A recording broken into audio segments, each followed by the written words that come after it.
نہیں نہیں ساجد بھائی، بات پیسوں کی نہیں ہے، یہ تو اپنے گھر کا کام ہے. آپ ایسا کریں، مجھے اپنے گھر کے سب ڈاکومنٹس بھجوا دیں، میں کل ہی اپنا کام شروع کر دیتا ہوں. یہی تو مسئلہ ہے، جب تک وہ اس دنیا سے جائیں گے نہیں ڈاکومنٹس نہیں مل سکتے. نہ مرتے ہیں نہ جان چھوٹتی ہے. ساری زندگی نہ کوئی جائیداد بنائی نہ کاروبار کیا. جی آ جا کے گاڑی تو ہے، وہ بھی کہتے ہیں کہ اپنے جیتے جی بیچنے نہیں دوں گا. ایک ہی بات کی ضد لگا رکھی ہے. کہتے ہیں کہ میرے جیتے جی مکان نہیں بکے گا اور مرنے کے بعد بھی حصہ شریعت کے مطابق تقسیم کیا جائے گا. اگر ہم بہنوں کو حصہ دے بھی دیں تو کس منہ سے ملیں گی وہ پھر ہمیں؟ جینا مرنا تو ختم ہوا نا پھر. بہنوں کا حصہ تو ایسے کہتے ہیں جیسے ہمارے لیے فیکٹریاں بنگلے چھوڑ کے جا رہے ہیں. جی وکیل صاحب آپ کوئی ایسا پیپر تیار کریں کہ مکان ہمارے نام ہو جائے. بہنوں والا معاملہ ہم دیکھ لیں گے، ہمیں بھی تو اپنی زندگی سکون سے گزارنی ہے نا. نہیں نہیں ساجد، ایسا نہیں ہوتا. مرنے کے بعد قانونی اور شرعی طور پر بہن کو حصہ دینا ہوتا ہے. اس کا کوئی اور حل ہے تو بتائیں، ایسے تو ہمارے ہاتھ کچھ نہیں لگے گا. ہاں ایک حل ہے، باپ کے جیتے جی ان کا مکان اپنے نام لکھوا لیں. اس کے لیے کیا کرنا ہوگا؟ زیادہ کچھ نہیں، میں آپ کو ایک پیپر تیار کر کے دوں گا، اس پہ صرف دستخط کروانے ہوں گے. ٹھیک ہے. بہت مشکل کام ہے. خیر، گھی سیدھی انگلی سے نہ نکلے تو انگلی ٹیڑھی کرنی پڑتی ہے. دیکھ لیں، جیسا ٹھیک لگے مجھے بتا دے گا، میں حاضر ہوں. ابھی مجھے ایک میٹنگ کے لیے جانا ہے، دیر ہو رہی ہے.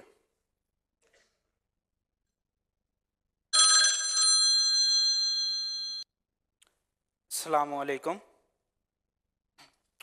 جی ساجد بھائی ابھی ضروری کام سے گئے ہیں. جی ضرور. کوئی پیغام ہے تو مجھے بتا دیں. جی میں ضرور ان کو پیغام آپ کا دے دوں گا. جی السلام علیکم ورحمۃ.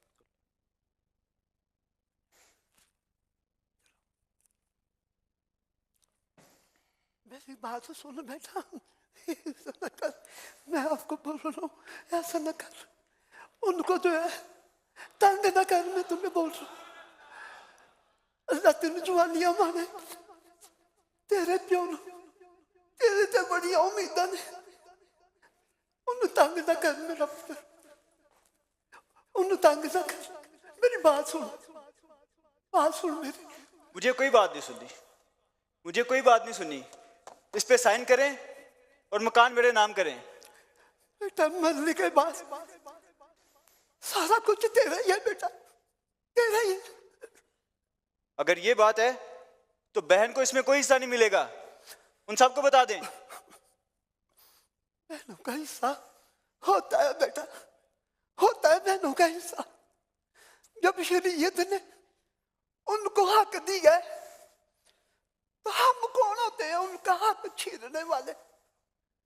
ان کا جو حق بنتا ہے نا میرا پتر، ان کو دے دو. جو تمہارا حق ہے وہ تم لوگ رکھ لو. میں کہتا ہوں گھر کا سکون برباد نہ کر میرا پتر، گھر کا سکون برباد. میں گھر کا سکون برباد کر رہا ہوں؟ میں جگرا آپ سب لوگوں نے میری بات نہ مان کے شروع کیا. بہن کی شادی کی، اس کو جہیز دیا، ساری زندگی وہ اس گھر میں سکون سے رہی، کسی چیز کی کمی نہیں آنے دی. اور مکان میں بھی حصہ دینا ہوگا. عجیب دماغ خراب کر کے رکھا ہوا ہے آپ لوگوں نے. نہیں بیٹا، دماغ خراب، ٹھنڈے ذہن سے سوچ. تیاں تیاریاں ہوتی ہیں، گھر والے کہتے ہیں برائیاں ہوتی ہیں. جب شادی ہو جاتی ہے وہ کہتے ہیں برائے گھر سے آئی ہے، نہ ان کا وہ گھر نہ ان کا یہ گھر. تیاں تیاریاں ان کا حق بنتا ہے بیٹا. جب قرآن نے ہمیں یہ تعلیم دی ہے کہ کسی کا حق نہیں رکھنا چاہیے، تو جو میرا بیٹا اس کا حق بنتا ہے نا اس کو دے دے. میرے مرنے کے بعد یہ سب کچھ آپ کا ہی تو ہے نا، سب کچھ آپ کا ہے.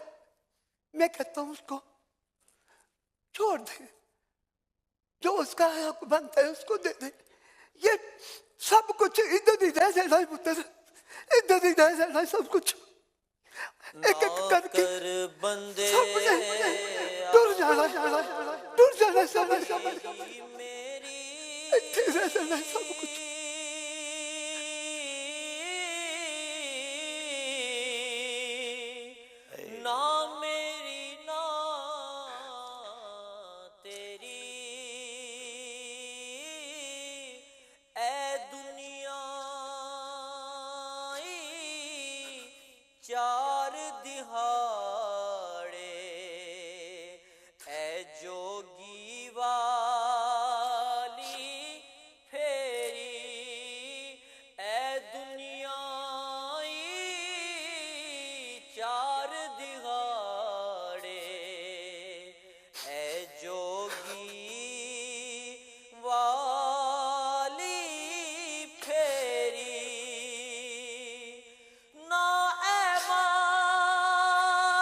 جوانی تیری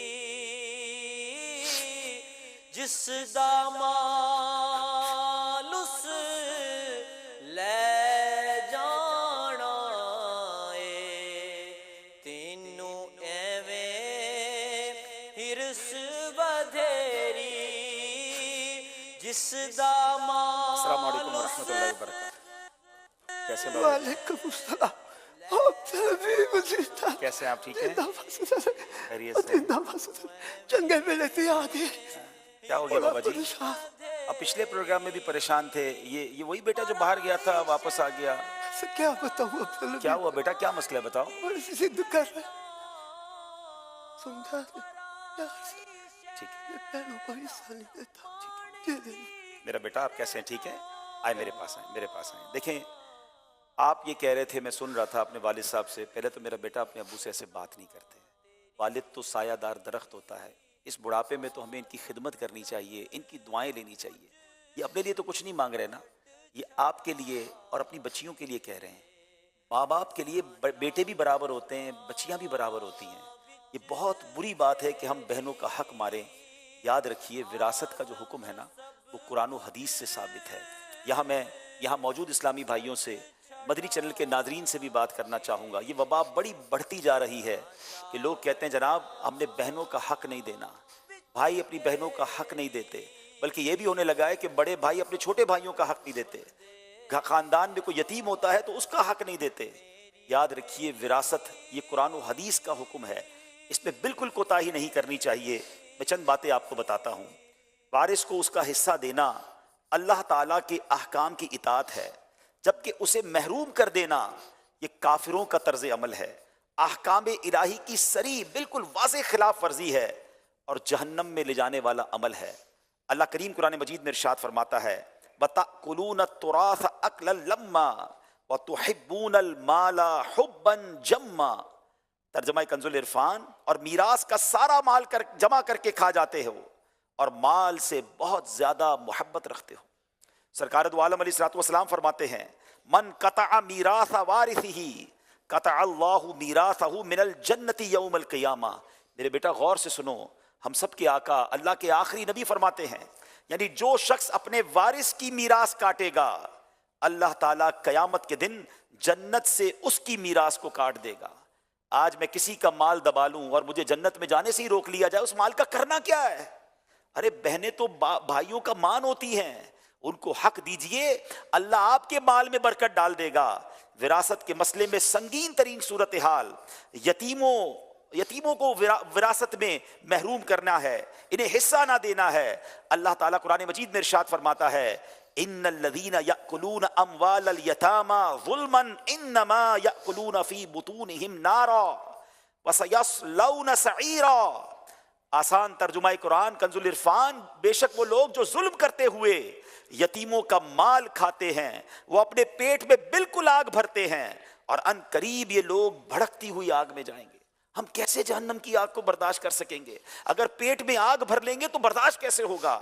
حضرت ابو سعید خدری رضی اللہ تعالیٰ سے روایت ہے رسول اکرم صلی اللہ تعالیٰ علیہ وسلم نے ارشاد فرمایا میں نے معراج کی رات ایسی قوم دیکھی جن کے ہونٹ اونٹوں کے ہونٹوں کی طرح تھے. ان پر ایسے لوگ مقرر تھے جو ان کے ہونٹوں کو پکڑتے پھر ان کے منہ میں آگ کے پتھر ڈالتے جو ان کے پیچھے سے نکل جاتے. میں نے پوچھا ہے جبرائیل یہ کون لوگ ہیں؟ عرض کی گئی یہ وہ لوگ ہیں جو یتیموں کا مال ظلم سے کھاتے ہیں. ہم کیسے یہ جہنم کا عذاب برداشت کر سکیں گے؟ اے میرے پیارے اسلامی بھائیوں، مدنی چینل کے ناظرین، یہ تو ہم نے ایک فرضی خاکہ کیا ہے مگر دل دکھتا ہے جب یہ باتیں سنتے ہیں. ہمیں لیٹر آتے ہیں، میسیجز آتے ہیں، ان بہنوں کے میسج آتے ہیں کہ ہمارے پاس کھانے کو نہیں ہے، ہمارے بھائیوں کے پاس فیکٹریاں ہیں، گاڑیاں ہیں، مگر کہتے ہیں تمہیں وراثت میں حصہ نہیں ملے گا. آج نہیں دو گے کل کیسے جواب دو گے؟ یتیموں کا لوگ مال کھا جاتے ہیں. بھائی اگر والد کا انتقال ہو جائے تو بڑا بھائی اپنے چھوٹے بھائیوں میں حصہ تقسیم نہیں کرتے، ان کی رضا کے خلاف کام کر رہے ہوتے ہیں، اور بعض اوقات کرتے بھی ہیں تو اپنی حساب سے کر لیتے ہیں. ایسا نہ کریں. یہ خاندان، یہ بھائی بہن تو ہمارا خون ہے. پتہ ہے ماں باپ کو کتنی تکلیف ہوتی ہوگی ان کی روح کو کہ ان کے دنیا سے جانے کے بعد بھائی بہن آپس میں صرف چند پیسوں کے لیے لڑ رہے ہیں. خدا را ایسا نہ کریں، دل بڑا کریں. میں آپ کو پھر مشورہ دیتا ہوں، یہ وہ معاملات ہیں جو ہم خود سے حل نہیں کر سکتے.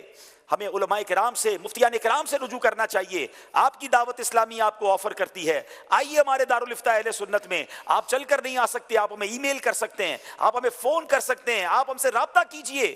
آپ کو آپ کے پورے خاندان کی وراثت کا پورا حساب ہم بنا کے دیں گے. مگر ایک نیت کر لیں، ایک ایک روپیہ وارثوں کا ہم دیں گے، کسی کا حق نہیں دبائیں گے. یہ مال حرام ہے، جہنم میں لے جانے والا کام ہے. تو میرے بیٹا اب آپ بھی نیت کر لیں کہ انشاءاللہ اپنی بہن کو انشاءاللہ حصہ دیں گے. ابو سے معافی مانگے بیٹا، ابو کا ہاتھ چومیں. بابا جی یہ تھوڑا بیٹا ہے، انشاءاللہ اب فرما بردار ہو جائے گا. آپ دونوں پھر قافلے میں سفر کریں انشاءاللہ، ٹھیک ہے؟ ماہ قافلہ چل رہا ہے، آپ اس شکرانے میں ان کو قافلے میں لے جائیں. یہ بہن کو حصہ بھی دے گا اور انشاءاللہ آگے جا کے اللہ آپ کو حیاتی دے، اس کے بعد اپنی بہنوں کا خیال بھی رکھے گا. ماشاءاللہ بہت بہت شکریہ. انشاءاللہ اللہ سلامت رکھے.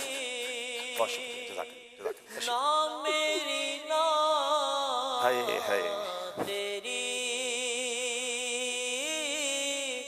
اے دنیا چار دہاڑے اے جوگی والی پھیری. بڑے بڑے مسائل ہیں ناظرین. پراپرٹی کا ریٹ نہیں آ رہا اس لیے نہیں بیچ رہے ہیں. ایک بھائی بیچارہ، میں خاندان کو جانتا ہوں، ان کے والد صاحب کروڑوں روپے کی جائیداد بیچ کر چھوڑ کر گئے. بڑے بھائی کہتے ہیں ہم نے ابھی نہیں بیچنی کیونکہ جناب ابھی ریٹ نہیں آ رہا ہے. کئی سال گزر گئے ہیں.